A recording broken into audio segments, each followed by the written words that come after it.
Thank you once again. We're going to move into the panel discussion, and I would love to, first of all, ask each of our panelists to start with an intro. So, Paris, would you like to do a quick intro about yourself?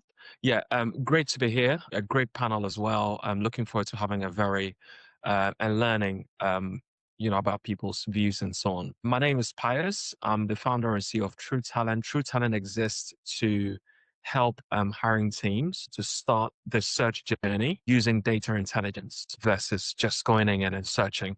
We believe that with data intelligence, you get a full view of the market where the best talent exists so that you can find them more easily and faster as well. We've been doing this for coming to 2 years now, and AI is a big part of what we do. And I'm looking forward to showing you how the platform comes together.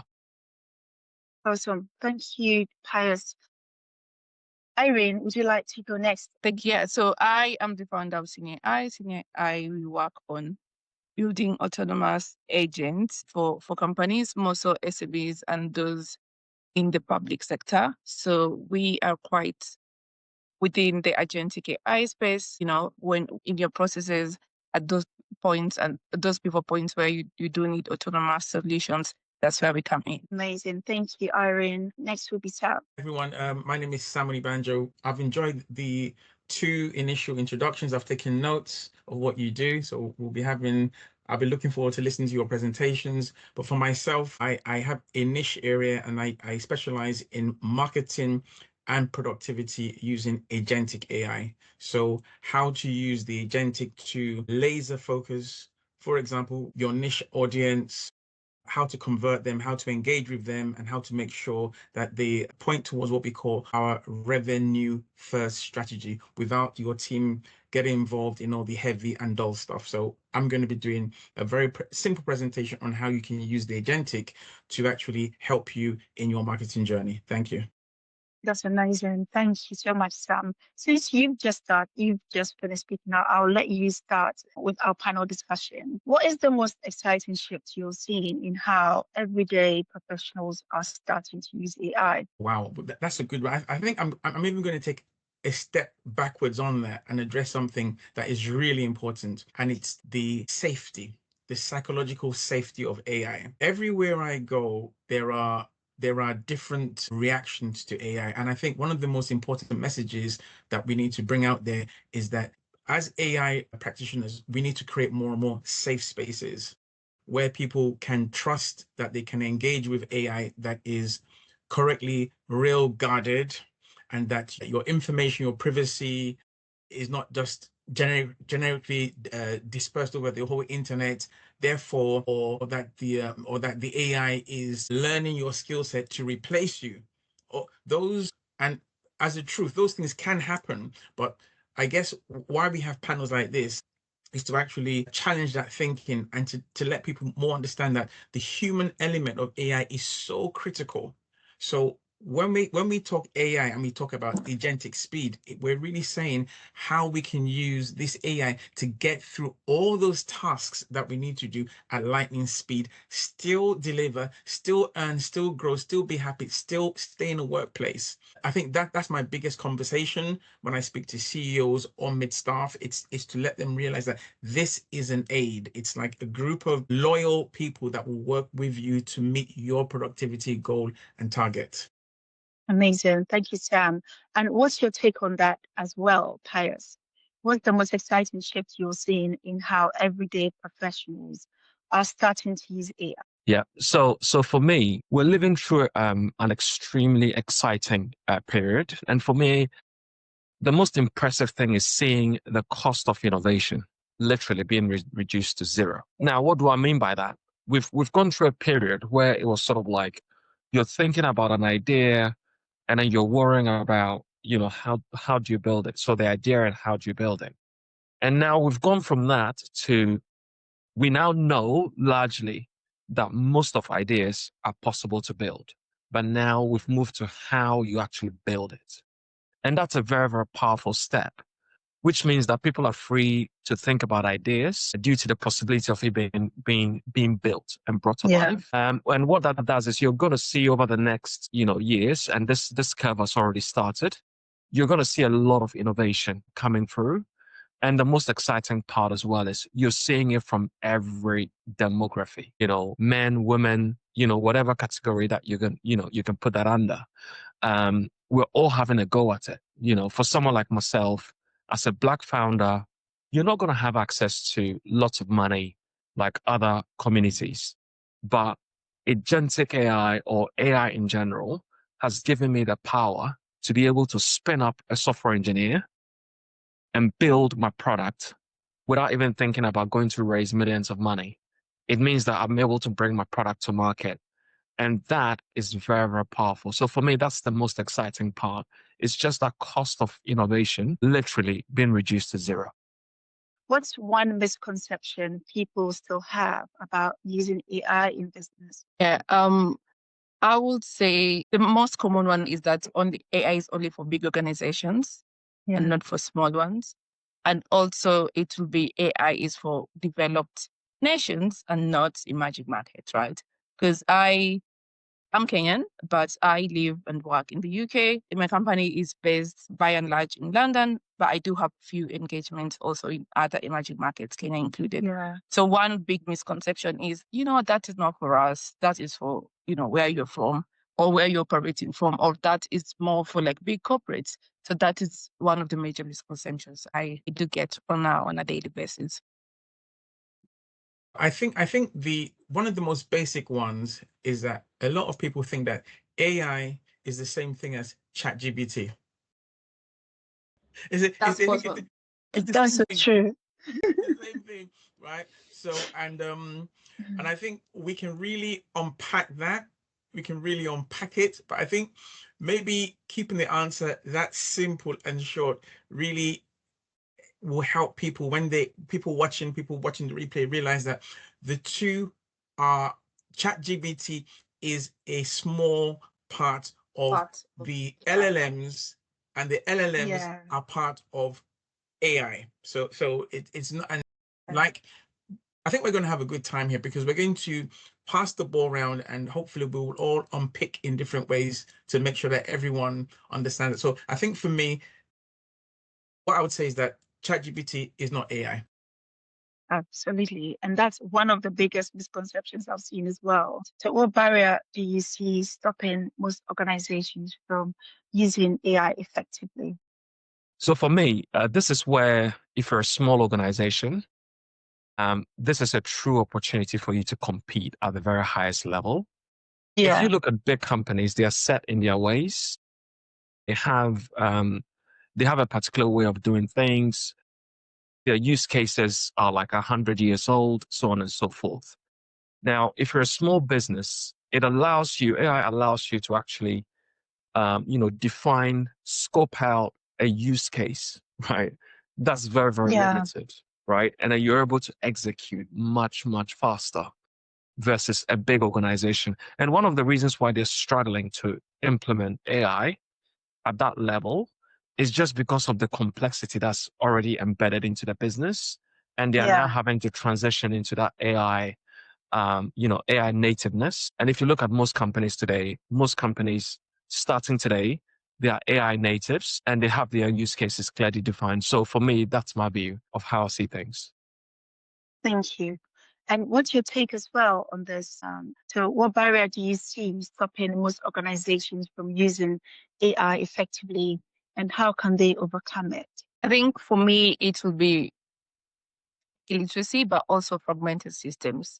The organizations ready to adopt AI efficiently as it's needed, right? Because my company we build, right? So a lot of times you have to deal with the whole situation of trying to sort out their system, trying to make ready, or now you do implement those AI tools that you're using. So fragmented systems, but also there's just a huge case of AI literacy where, like some say ChatGPT, there's a lot of times you get people are like, if ChatGPT is telling me this and you are telling me this. So there's a disconnect in what AI actually is, in the adoption of AI and in what is being said out there about AI to people who are non-technical. So my final question, which I would love Sam to start, is for someone feeling overwhelmed by AI, what is that first step they should take after this webinar? Okay. Anyone that is, well, for you to be overwhelmed by AI, well, initially it's a good sign because it means that you're trying to absorb, but there's so much you're trying to absorb that it's overwhelming. It's almost like the first driving lesson. It's like it's after my first driving lesson, I thought to myself, will I ever be able to drive? There's that wave, and then now 20 years later, it's like it's easy.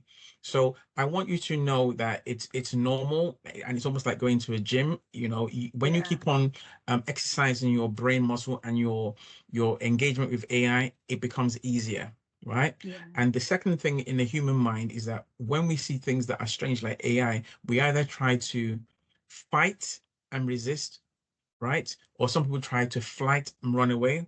But then there's also, where there's also another stance where you need to adapt. So Yes. I really want people to think of AI from, think of it from a mind point of view, that this is a tool that is here to help me. Pre-adventure, you may not have realized, but every time you touch your Netflix, for example, or you go on to any social media or Amazon, you've been engaging with AI. So when I say that, I mean, if you play a program and you keep on playing a particular type and you open up your Netflix and then it's suggesting videos to you, that is AI suggesting to you. So it's not that far away. It's there. So you just want to open up your mind and start to accept some of these things. Now, that said, the next practical steps that you want to take are, obviously there are webinars like this that you want to engage in. And I think you want to really take advantage of the free LLMs. All of them have free versions. You want to, for example, imagine you had someone next to you and you wanted to ask that person 5 or 10 questions. Write them down and literally imagine what the answer would be and give the LLM. And then when you start to see the exchange of words, you quickly realize that this is something that can actually aid you. And just like when you deal with a person and you say to a person, don't speak to me in that tone, lower your voice, you can say exactly the same things to the AI. It can change accents, it can change fluency, it can change speed. And I think that if you start from that free point of view and you start to realize that this is something that is adaptable and something that is willing to align with you, most of those fears will start to dissipate and you are on the road to entering a completely demystified and democratized AI for all. That's my view.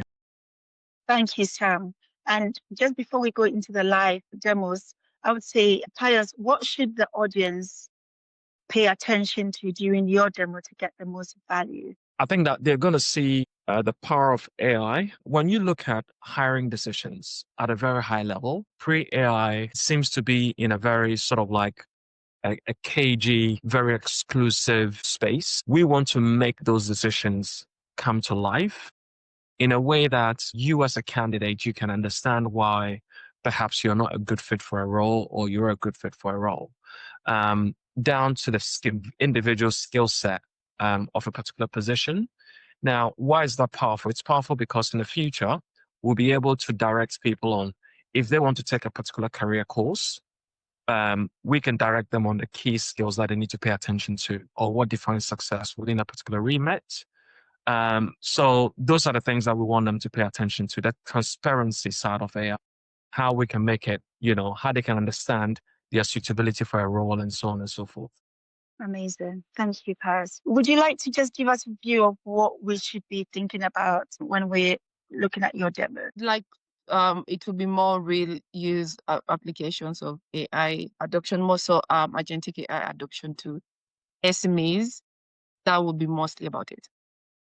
Awesome. Yes, pretty much the same. I'm going to give, I think, the softest. I'm trying to make my approach as soft as possible so anyone can actually replicate. So I'm going to give you a very soft, easy to use format in my presentation. Yeah. Great. Thank you so much. And now we are going into the live demos, which is the most exciting part of today's session. So if Pius, you're ready, you can take over the screen and share, and we will all be on mute. Yeah. So there are a couple of things that I want to, sort of housekeeping, if you will, in a sense that my system could touch live data. So you're going to see me pause or jump through screens. It's just to protect data. We take data very, very seriously. You've got GDPR and so on. So yeah, so you're going to see parts where I'm switching screens. It's just so I can skip, so I can show you the real how things are working. So that's the only thing. Otherwise, I'm ready to go. So I'm going to Suppose share when my you say screen. data, you mean data of real human Individuals, yes, the real recruitment. profiles. Yes. Great. So the background story is I was a head of talent at a startup, and I saw a lot, like, two of my top recruiters, exceptional recruiters. They spent a lot of their time doing manual centric work, where I think the critical activity that defines success for us is spending time finding great people, spending quality time with them, and then being able to persuade them to join your business. So joining the business or being able to persuade them to join the business is the most critical piece of work that we can do as recruiters or as a talent team. And I said to myself, surely there must be a tool out there where it can go to market, find your intelligence, and then be able to furnish great candidates so you can move much faster and focus on the relationship side of things. So that's what led to True Talent. It was basically born out of my own pain point as a leader, and because I wanted my team to do more so they can make bigger impact. So what you see in front of you is an AI agent that takes a job description. Once it takes a job description, it creates a scorecard, which what we call a talent scorecard.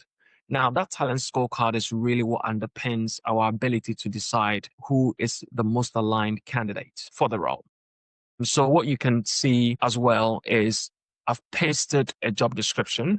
This is the hardest position that we've had since we started working on this platform. And so as a hiring manager, as a recruiter, you enter these details. And what happens is the agentic AI will start, calibrating and reading the job description to understand the context of it. The type of position, what sort of criteria that it cares or should be paid attention to. Now, in terms of criteria, it's broken into two critical parts. One is skill, and then one is competency. Skill is sort of like the tooling that you use for a particular role. And then the skill is sort of like the natural competency that you have. So what you can see is the AI being able to pick out all the critical skills and competencies for this particular role. And even the years of experience, the location, the type of role that it is, full-time, and so on.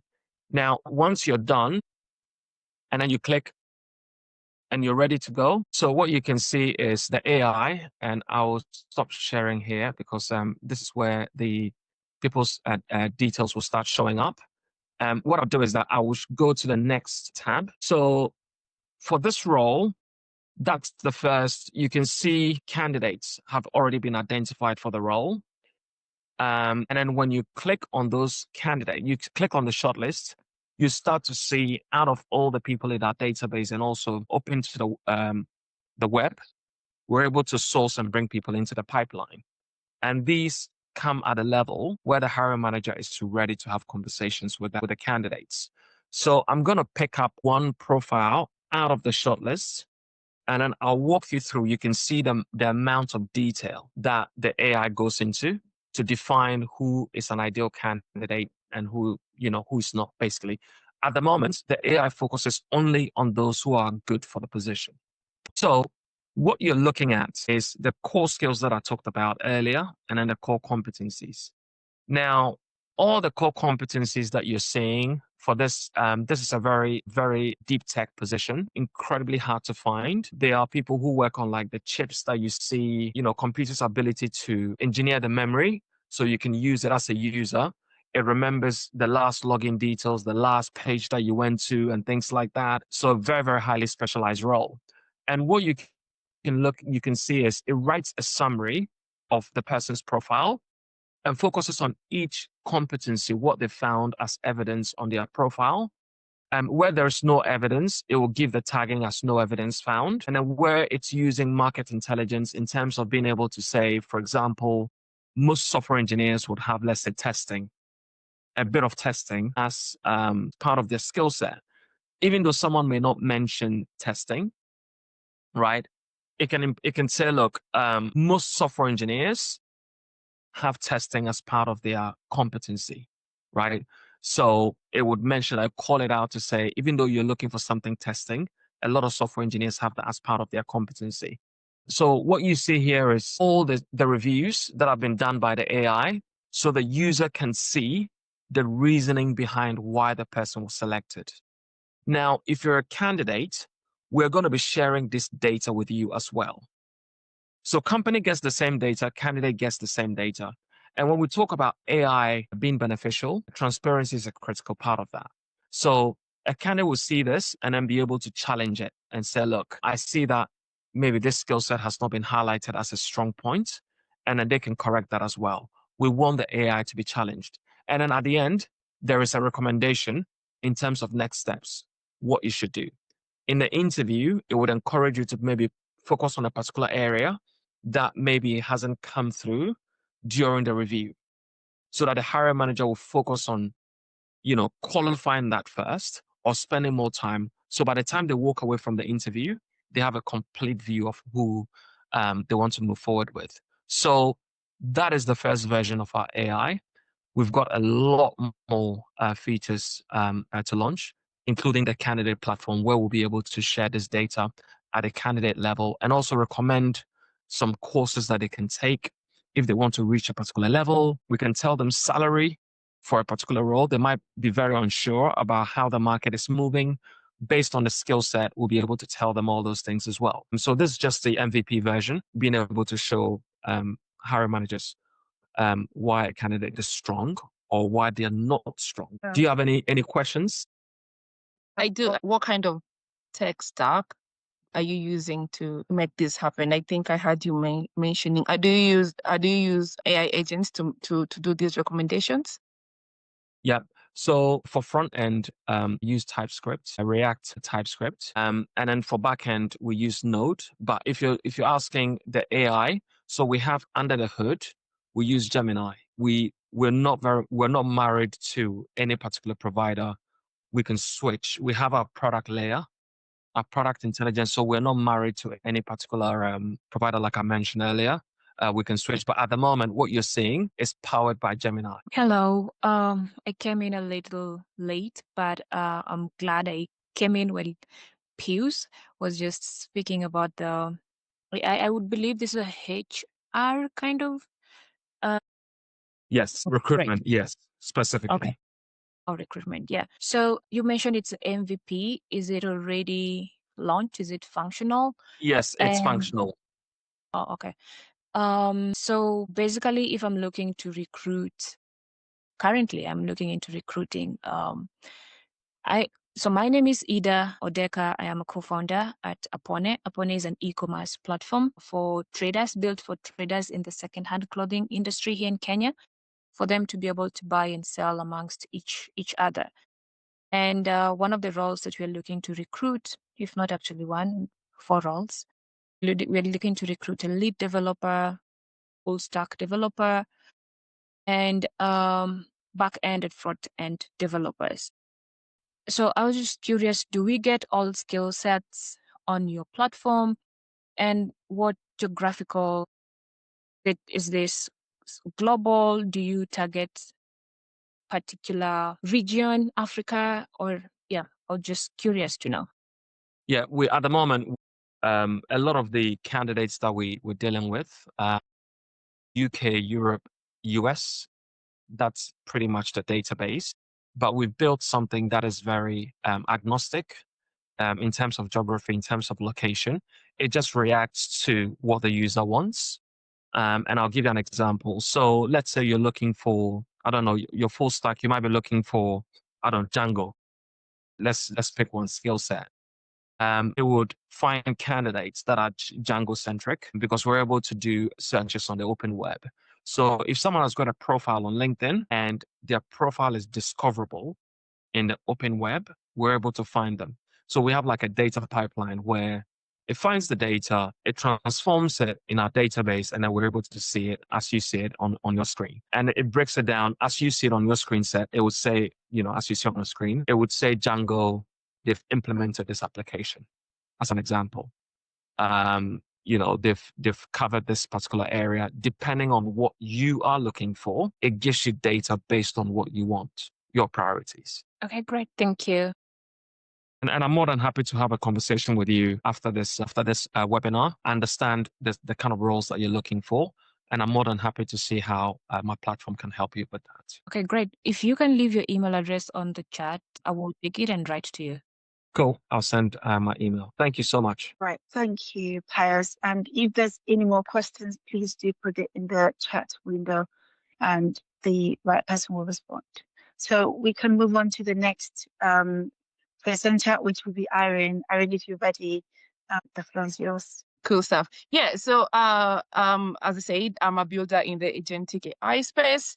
We build AI agents that work around your end-to-end systems, right? So, be it things like content automation, lead generation, optimizing your data pipelines, optimizing your workflows, industry specific. So be it things like inventory, accounting, AI assistants or AI personal assistants, digital co-workers, all of that are in our portfolio. But that is more or less on the backend infrastructure. But what the client gets to see is more this, which is our analytics intelligence interface. So this is what I'm going to do for the purposes of this demo. So we do have this user interface that kind of runs your analytics sort of situation. So I will more or less do the dashboard and a bit of the industry intelligence. Yeah. So you have a situation. Again, we work with all kind of industries, just depending on where your data pain points are. But let's assume a client like this one who was more or less in tech, edtech for instance, in terms of if you're doing sales, you can see your revenue, you can see your customers, you can see your conversion, and we do have our own AI metrics that we feed into our model while we are creating all of that. So essentially, this is what you get to see. It has different parameters to read that are all customized depending on what your pain points are or what the client needs are. But this is what we do for our demo purposes. Again, just like Pius highlighted, because of the governance or data protection concerns, this is more or less based on data that you can share. I cannot share more like on a very specific level with my different clienteles, but this is what I can share. Again, so we do have on the dashboard, that is what you get to see. But what we do, we also get to do analysis based on the industry. So that comes here on the industrial intelligence. So so if you're like in the finance and banking sector, because we do work with a few financial consultants, we get to analyze your metrics and those of the industry. But again, these are very specific because again, you have to solve a specific problem when it comes to dealing with different clients. So this is exactly just how it looks like. I won't get too deep into it, but a case like this one where you're trying to go into fraud detection, you're trying to do credit risk and things like that. So yeah, I think that will be mostly it. There's a bit of analytics here, which is again real time. So these values, are meant to change depending on the nature of your business. There are cases where we customize it on a second by second cases. There's a case like this, which is 7 days, 30 days, 90 days, and so forth. And then we do have our customer intelligence, depending on your pool of customers or your pool of customer data. Again, it's customized to that level. Now we do have quite bespoke clients, but there are cases where it's clients that's kind of use different or kind of use different integration points for your business or different APIs for for their business, which I will not get into that. That's a bit internal. So this is the data sources. But for these purposes, I think I will narrow it down on the dashboard analytics and the customers. Yeah, because someone like Sam who deals more with the agentic AI, you would majority of it is more or less on the back end side. But if anyone has a question, please feel free to share. I do Thank have a you. question. Yes. Yeah. So walk me through what's the use case here. So I'm a business owner. Would it be a case of I'm looking for a financial analyst, and that could be a potential problem for me because I don't have time to go and hire. Therefore, I'll log into a place like this where you can actually help me with my specific financial need, or whatever whatever problem that I want solved. The use case here is more or less automation. At what point do you start making your business autonomous? Yeah. So what I've shown here is more or less the user interface, or what the clients get to see, more so on the analytics side of the things. What did you say about the financial consultant? Oh, let's say I don't have time. I need to do business planning for 2026. I don't have the time. It's coming to the end of the year. I've got other things that I'm doing. If I was to go out and hire a financial analyst, it's going to take me minimum 3 weeks. Christmas is already here, too much time.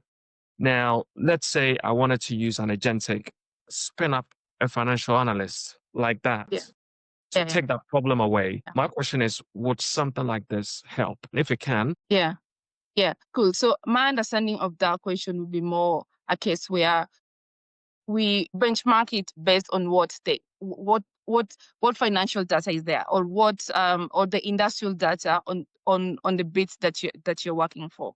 So I will tell you my use cases and then I come back to your question. My use cases is, say, a client who is in marketing, PR, sales, or things like edtech, in cases where they need generation or they need content automation. So I will begin with content automation. So cases where they pull their data from different sources they have different sources of data, but now they need to make sense of that data. So once that data is established, so we run it through our model, and then we customize it based on your preferences or based on your pain points, and that is what you get to see here. So if that's my use case. If I go now to your question, how I would answer it best is an industrial analysis, because that what you asked is not exactly what I do.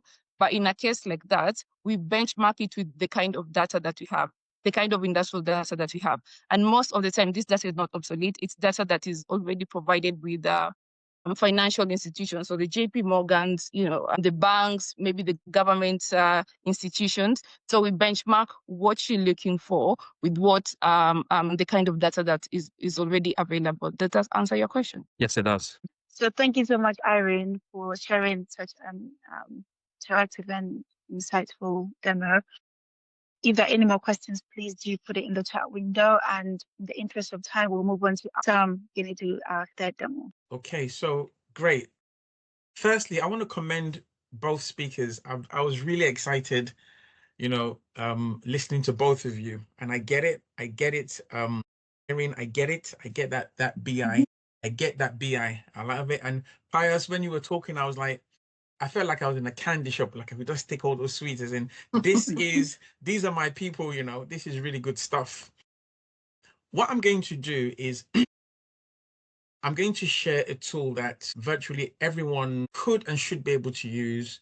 And then I'm going to show you an end screen also of ultimately how this generates revenue. And the market that we're really looking at are SME, but it can go corporate, but SME markets in Africa, it's gone government, SME markets, and everyday entrepreneurs. So there's a large database for this. So let me just share my screen window. Okay. All right, so this is one of my websites, just one of them, and so it's AI Academy for Beginners, and up here we have join a revenue first community. So ultimately, when people are talking AI, what they're not really saying, but what they're subliminally asking is, where are the streams of income? That's what people want to know. But they just, when they're British, they're very polite. They won't ask you, but this is what people want to know. So what we want to do is very subtly just play a little game with colors, which all are parts of marketing. And then we have an agentic agent here that, most people, we can do this in, I heard Pius say Gemini. So this was built in Gemini. And if you want them longer, we build them what we call Gemini Flow, which means you can build this on for 2-3 minutes. But I'll just show you how simply it works for anyone. All right. So from there, people just tend to just drop down somewhere to the bottom here. And in the bottom right-hand corner, you can see talk to an agent right now. Okay. So in speaking to the agent, we can literally ask anything. And what we're going, before I start, I just want you to know, I want to tell you what you're going to experience.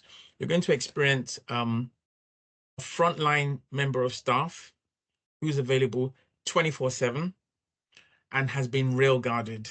And by that, I mean the answers this agent will give will be the answers that we've inputted into its knowledge database. So if we put in there that the Prime Minister of the UK is Donald Trump, that's what it's going to say. So the control of the AI, the agentic, is in the hands of the owner.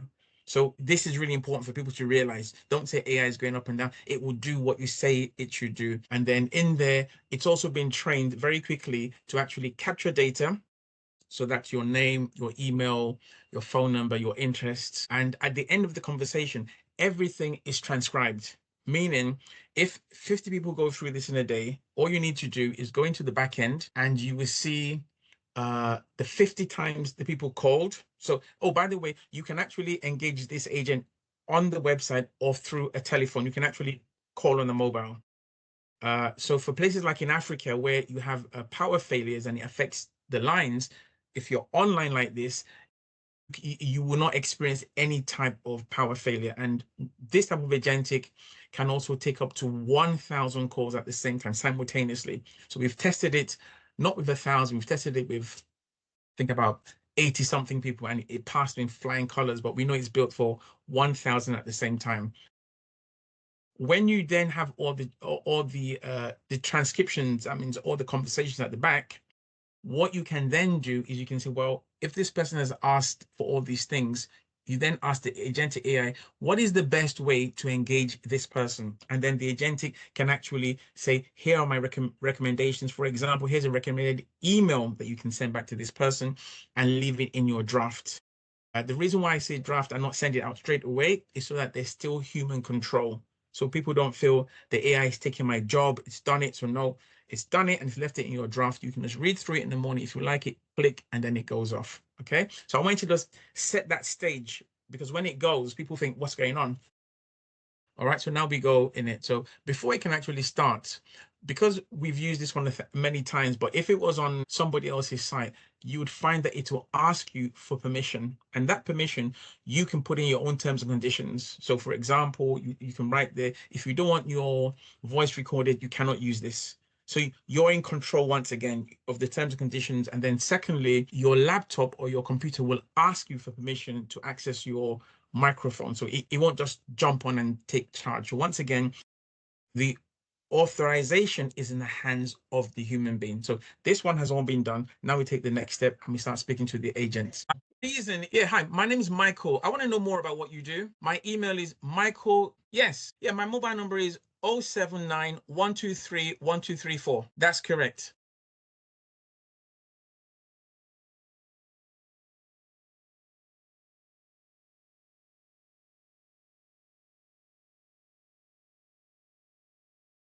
Yes, you are. That's fantastic.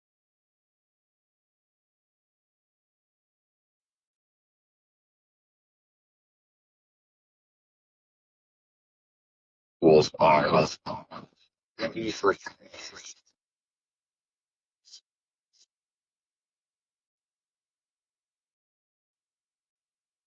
Okay, you know what it is? Yeah, thank you. You know what I want? Can you send me an email with all of this stuff? Because I have to go now.